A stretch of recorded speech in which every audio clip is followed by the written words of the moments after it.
Roseberry with Acrylic Art Paintings, or AAP. Today we're going to talk about a little bit about Floetrol. So Floetrol is widely used in the United States for fluid art, but unfortunately is not widely available worldwide. And my objective, my goal, one of my goals in my channel, other than meet lots of wonderful people like you and share my crazy projects that I make for my own home or to give away, is to create a formula where we can use ingredients that we can find anywhere in the world. And Floetrol is not one of them. So in this video, I'm testing an ingredient that it is widely available in any painting store, any paint store in the world. And so let's see what happens, shall we? All right, let's start with the colors that we're gonna be using today. And this is gonna be from Artist Loft. And also the white is gonna be from the same brand. And let's start. I'm using Glidden Premium Primer. And I'm gonna show you how I'm making the medium with this primer. First of all, I'm going to shake the can. So to show you that I'm gonna use the contents of the can, and I'm gonna show you how to make this medium from start. So I'm gonna add a little bit of the primer, like that much, and then I'm gonna add about 40% water to it. You can add 50% just like you do with glue, but I prefer not to use glue and I use for other alternatives. And I'm testing the primer right now. So as you can see, I have that much of primer and that much of water, about 40%, and I'm just gonna stir it. And then this is one of the reasons why I like the primer. You see the viscosity. It's almost like the same viscosity that the paint should have. So now, since I don't have the green color, I have mixed blue and yellow in different proportions. And I'm gonna use the medium that I just made, and I'm going to mix them and create the color green that I want for my Christmas tree. So this is gonna be my darker color, my darker green, and I'm going to mix in here, incorporate the colors, and it's still too thick, so I'm gonna add a little bit more medium.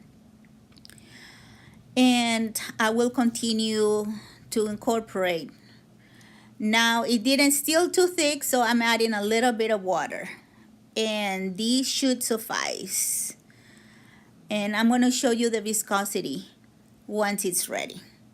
So you guys can see what the right viscosity is. And like I said, it's one of the reasons why I like the primer.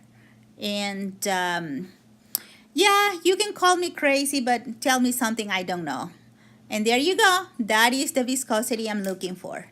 Now I'm going to use a little bit of this color into each of the other cups to blend and to create a family of greens. Like I said, this was going to be the darker one, and there are other proportions with the other. I'm not going to show you the whole thing, but I wanted to show you the viscosity once I added the primer and the water to each of the colors. Like you can see, it has different hues. So now I'm going to add a little bit of dimethicone, 1 drop of dimethicone in each color but the red, and you'll see why later on. So there I have 1 drop of dimethicone in each color, and I'm not adding any dimethicone in the white either.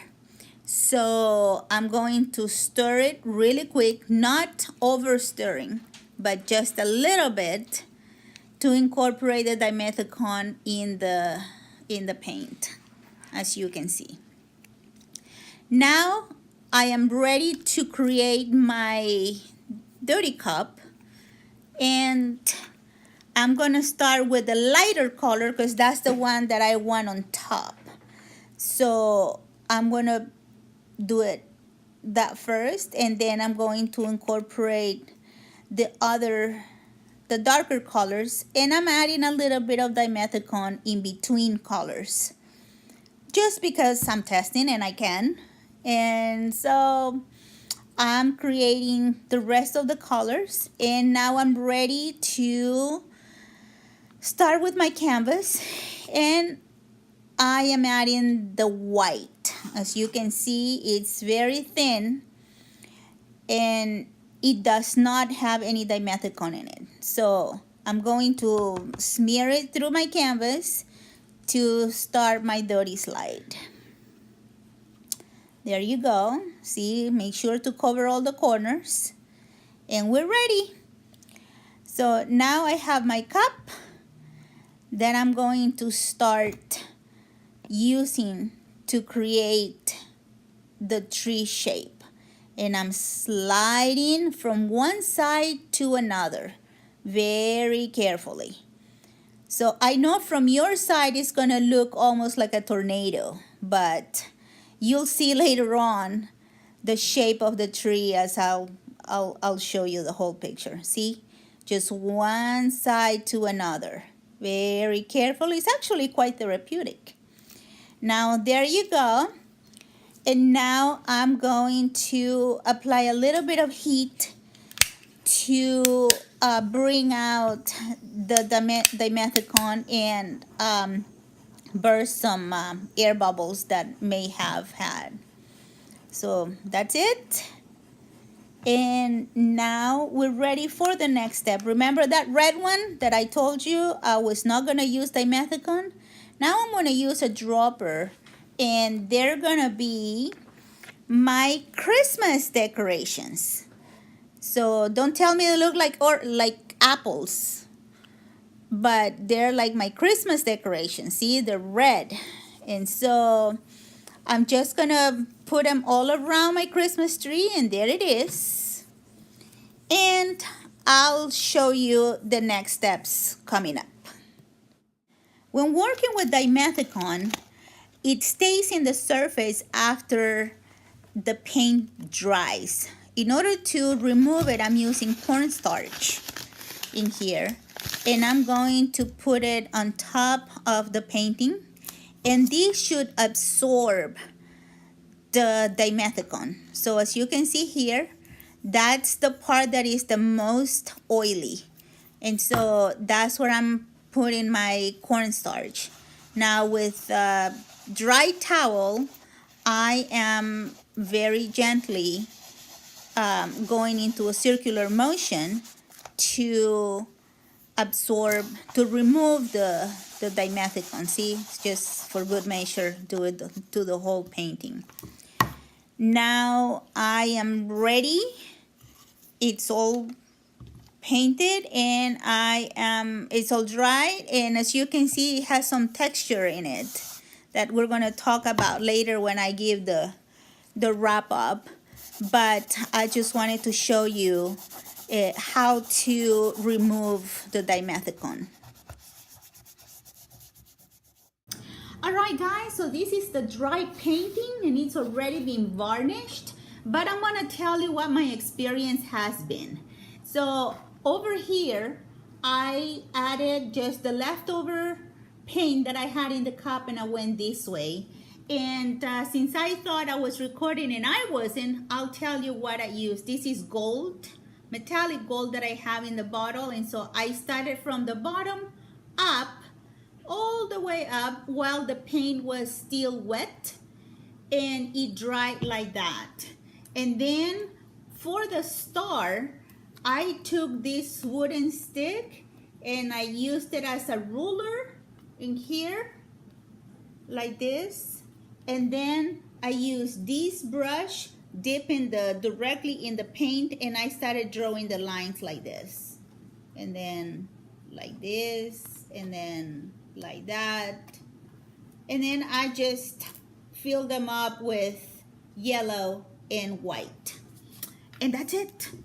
So the other thing I wanted to notice, I wanted you to notice is that I had this effect. It has like a texture, a little bit of a texture in my painting.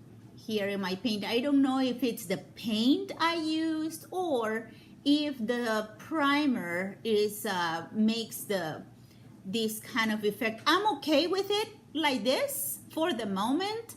I definitely will continue to do more tests to see how the primer reacts with different kinds of paints. So I hope that we learn a lot. Thank you so much for spending time with me today. Until next time, keep pouring